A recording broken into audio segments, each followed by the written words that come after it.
Koch Industries got a lot of money, and that's their job as a corporation, to make more money. They're the apex predator. If you really want to boil it down, as far as for me, I've become the prey. Farmers in America's Corn Belt are struggling. Over the past few decades, the fertilizer they depend on to grow our food has become astronomically expensive. There's no competition going on, and it's really, really frustrating. Right now, just 4 companies, including Koch Industries, control more than 75% of the nitrogen fertilizer market, allowing them to drive up prices for farmers and reap record profits. And that's about to get even worse. Koch Industries plans to buy one of the country's largest fertilizer companies. Iowa State Auditor Rob Sand says Iowa taxpayers and Iowa farmers will suffer. This sale could create a monopoly in the industry. The plant Koch wants to buy was built with taxpayer subsidies to create more competition and lower prices. And now here we're in a situation where we had all these tax dollars go into building this plant, and yet now it's potentially going to be owned by the very same company that the plant existed to provide competition for. We wanted to know how we ended up with a system that creates massive profits for multi-billion-dollar companies at the expense of the farmers who grow the food that feeds all of us, and how we might finally be able to fix it. This is all I've ever known, is how to farm. Harold Beach is a farmer and a board member of a co-op that sells fertilizer in northeastern Missouri. His farm has been in his family for 5 generations. I left college and thought, well, I'll come home and farm a while till I decide what I want to do with life. And I guess I'm still trying to decide. Let's go by the anhydrous plant first, where we store it. Anhydrous ammonia is a form of nitrogen fertilizer that's essential for many corn farmers, especially in this area. Right now, Harold's co-op gets it from Iowa Fertilizer Company, the plant Koch Industries wants to buy. Corn's a big user of nitrogen, and so yeah, it's very important, the pricing of it. You think, well, $50, $70 a ton of product, well, that's not too bad, but that's in addition to the other $5 or $10 an acre for all the other inputs. You add that all up, pretty soon there's nothing left. I mean, you've essentially done it for nothing. For corn farmers, almost 40% of their operating cost is just fertilizer. But it wasn't always like this. It used to be with fertilizer, there was lots of different places handling it. Anhydrous, we could buy it all day for $80 to $100 a ton, and now it's $700, $800 a ton. Back in the 1980s, there were 46 companies making nitrogen fertilizer. Now there are just 17.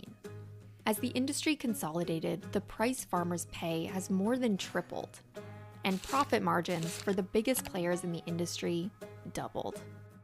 All our big corporations talk about free markets and we're just here to do the Lord's work, but no, they like a good fixed market too, just like everybody.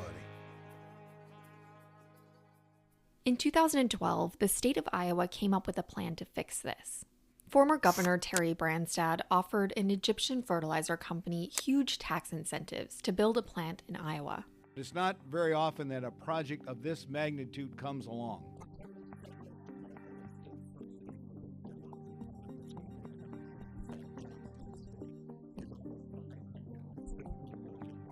This is an investment that's going to be here for 50 years or more. This at the time was the largest single investment of tax incentives into one project in the history of the state of Iowa. It was the first new nitrogen fertilizer plant in the country in 25 years. And it was a real step towards creating more competition in the consolidated industry. Iowa farmers expect to see $740 million annual savings. The idea is we want to make sure that there's lots of competition in the fertilizer industry to keep prices low. Since it opened in 2017, Iowa Fertilizer Company has become the 5th largest producer and a key competitor for Koch Industries. The co-op I do business with typically can buy from that plant from $50 to $75 a ton cheaper. But that could soon change. In December 2023, Iowa Fertilizer Company announced it was being bought by Koch Industries for $3.6 billion. What I'm concerned about here is we had a purpose for investing these tax dollars. And that purpose was to maintain competition so that we would have lower prices for fertilizer for farmers and then lower prices for everybody for groceries. Personally, I think that taxpayers should feel like they're getting robbed in this deal.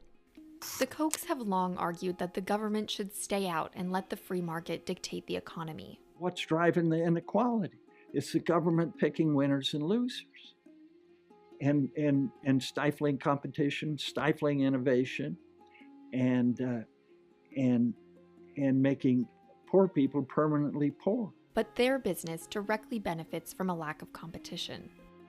Koch Industries entered the fertilizer market in the early 2000s. As other companies went bankrupt, the Kochs saw an opportunity to take advantage of an industry that was quickly consolidating.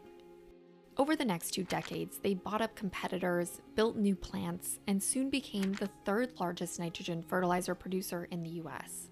And this latest acquisition would make them the 2nd largest. I think that that's backwards, and I think that that's a good basis for the Department of Justice to say, no, we're not going to do this.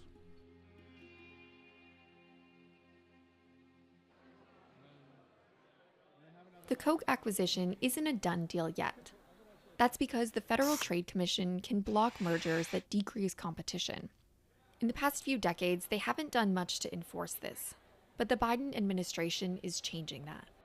When President Biden came into office, he made it a top priority to make sure we were turning the page on what has been 40 years' approach of a more hands-off way of enforcing the antitrust laws.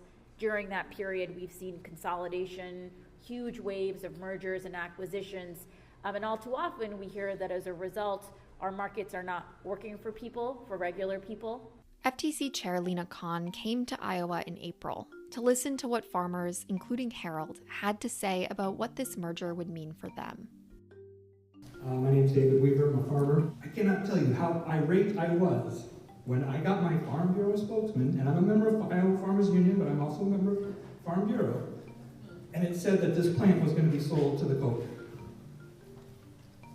And it was like it was good news. And it stinks. It's awful. That plant came online in the last 10 years. That has driven competition. Losing that competition is going to hurt, particularly those of us in that southeast corner of the state, northeast corner of the other state, Missouri down there. It means something in dollars and cents in our production costs. You're the referee in the ball game. We need that. That's what you do. And so I'd encourage you to be fearless and courageous and do the right thing. Thank you. These listening sessions are the first step in the FTC's process for deciding whether it will block the Koch purchase.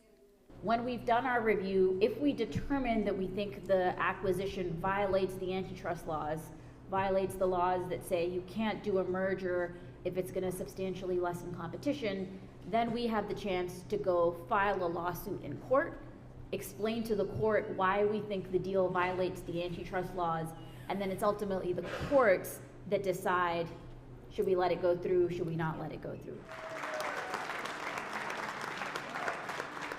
There are a lot of problems with our agriculture industry, and it's going to take a lot of big swings to undo the damage of decades of unregulated consolidation.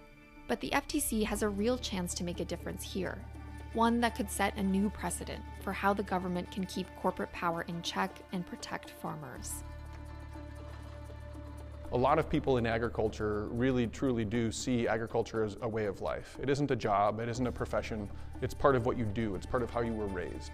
And the idea that we are making it harder and harder for people to just be farmers and having that way of life, to me as an Iowan, as a Midwesterner, that doesn't sit right with me either. In the scheme of the United States or the world, it's not a big deal. But for me right here in northeast Missouri, it's a big deal.